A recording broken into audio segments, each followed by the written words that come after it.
Assalamualaikum warahmatullahi wabarakatuh. Perkenalkan, nama saya Fat Yuliana dari Program Studi Pendidikan Matematika. Izinkan saya menjelaskan tentang artikel yang telah saya buat dengan judul Keefektivitas lembar kerja peserta didik berbasis problem based learning terhadap hasil belajar peserta didik.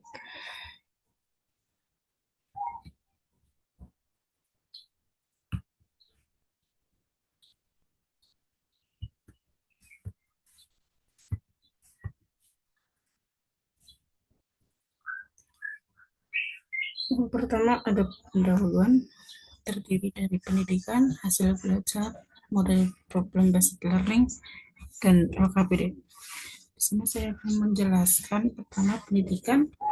Pendidikan adalah proses humanisasi yang berarti tanpa pendidikan manusia tidak akan menjadi manusia dalam arti yang sebenarnya menurut Novian dan kawan-kawan tahun 2017.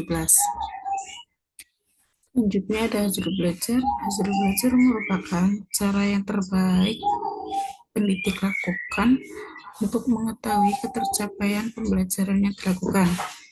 Hasil belajar terdiri dari 3 ranah kemampuan, yaitu ada kemampuan kognitif, kemampuan psikomotorik, dan kemampuan afektif. Selanjutnya ada model pembelajaran problem based learning, adalah pembelajaran yang dimulai dengan permasalahan yang terjadi secara nyata yang sesuai dengan materi yang dipelajari, sehingga melatih peserta didik menambah keterampilan dalam memecahkan masalah dan berpikir secara kritis dalam memecahkan suatu permasalahan. Menurut Novciarni tahun 2019. Lalu ada LKPD. LKPD merupakan salah satu jenis bahan ajar cetak yang memuat garis besar materi, pedoman, dan instruksi penyelesaian tugas pembelajaran yang perlu diselesaikan peserta didik untuk mengembangkan kemampuan yang berkaitan dengan keterampilan dasar tertentu. Menurut Riyadi tahun 2022. Setelah saya melakukan penelitian di sekolahan SMA Islamiyah Kota Tegal, menurut guru pengampu, yaitu Bapak Hanifatul Hidayat SPD, selaku guru pengampu matematika kelas 11 SMA Islamiyah Kota Tegal, perangkat ajar yang digunakan pada materi statistika yaitu modul ajar dan buku. Buku yang digunakan adalah buku paket matematika kelas 11 SMA SMK Kurikulum Merdeka dengan penulis Diki Susanto dan kawan-kawan, dan penerbit Kemendikbudristek tahun 2021.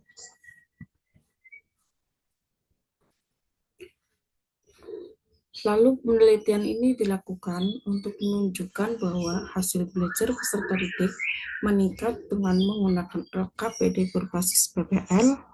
Berdasarkan uraian di atas, maka penelitian ini bertujuan untuk mengetahui penggunaan LKPD berbasis PPL untuk meningkatkan hasil belajar peserta didik.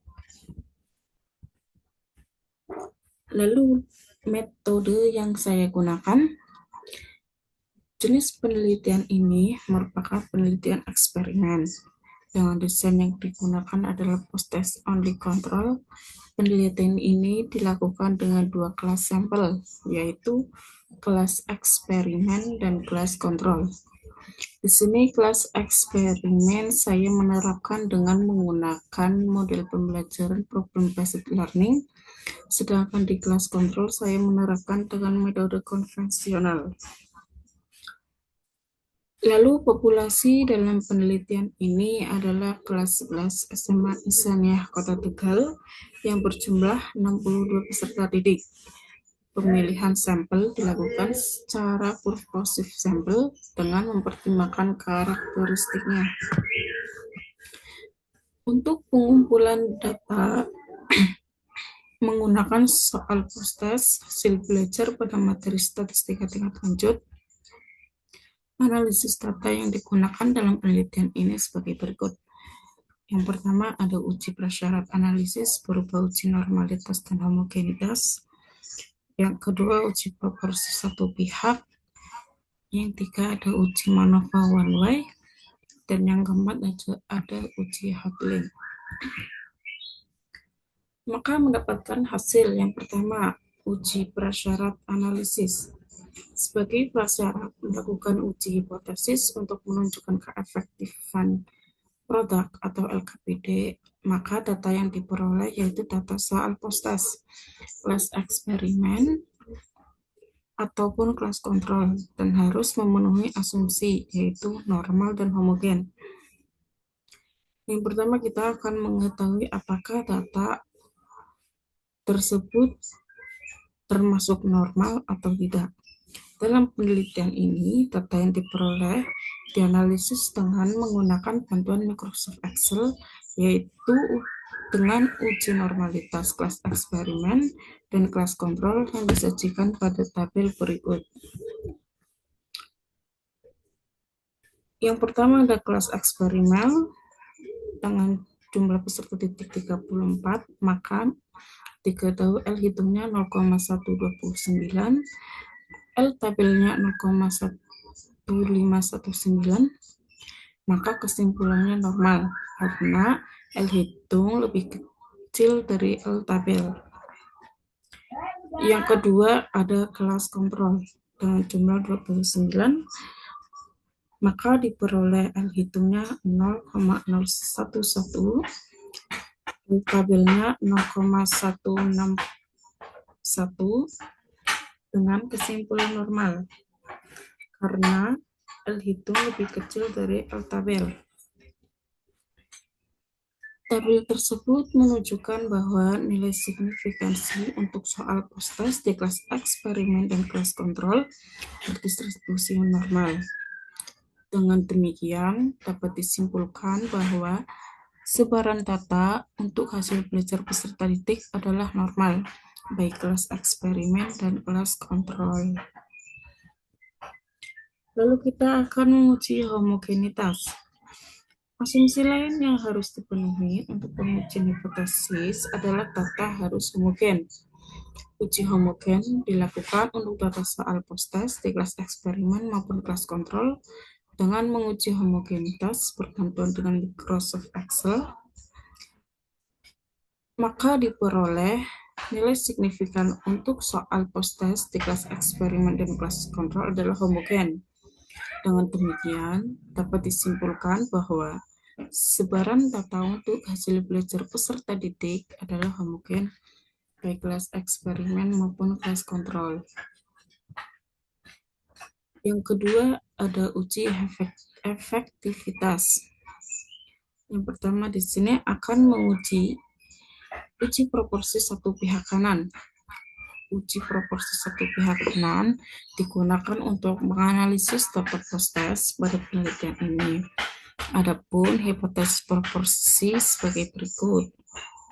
0, mu kurang dari sama dengan 75%, maka proporsi peserta didik yang nilainya kurang dari 75 tidak lebih dari 35%.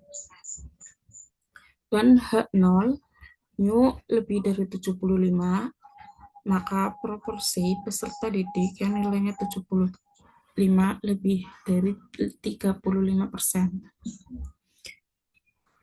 Maka dapat disimpulkan bahwa dengan taraf signifikan 5% dan set hitung lebih dari set tabel atau diperoleh dari perhitungan 3,6 lebih besar dari 1,3, maka H0 ditolak, sehingga hasil belajar yang diajarkan dengan menggunakan LKPD berbasis PBL yang nilainya lebih dari 75 atau melampaui 35%. Maka kita juga akan menghitung dengan uji MANOVA one way.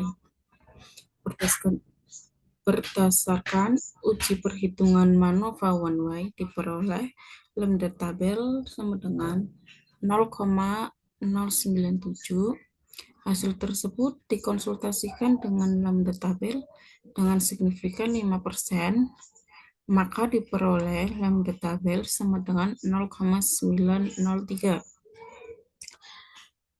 Ternyata, jika lambda hitung kurang dari lambda tabel atau 0,097 kurang dari 0,903, dengan demikian H0 ditolak, yang artinya ada perbedaan dalam tingkat keberhasilan lembar kerja peserta didik dengan berbasis problem based learning dengan peserta didik yang menggunakan lembar kerja berbasis konvensional.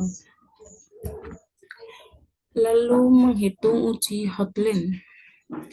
Berdasarkan perhitungan, diperoleh T kuadrat hitung sama dengan 2880,42, maka hasil tersebut dikonsultasikan dengan T2 tabel dengan banyaknya variabel respon sama dengan 2, Vn atau dp perlakuan sama dengan 1, dan dp galat sama dengan 60, dengan taraf signifikan 5%, maka diperoleh T2 tabel sama dengan 6,413.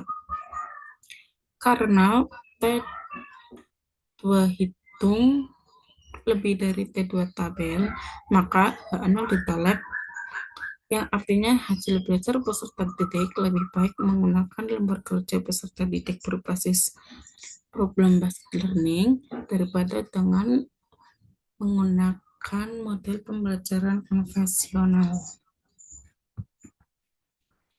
Kesimpulan dari artikel ini yaitu berdasarkan hasil penelitian dapat disimpulkan bahwa penggunaan LKPD berbasis problem based learning telah terbukti efektif meningkatkan hasil peserta didik.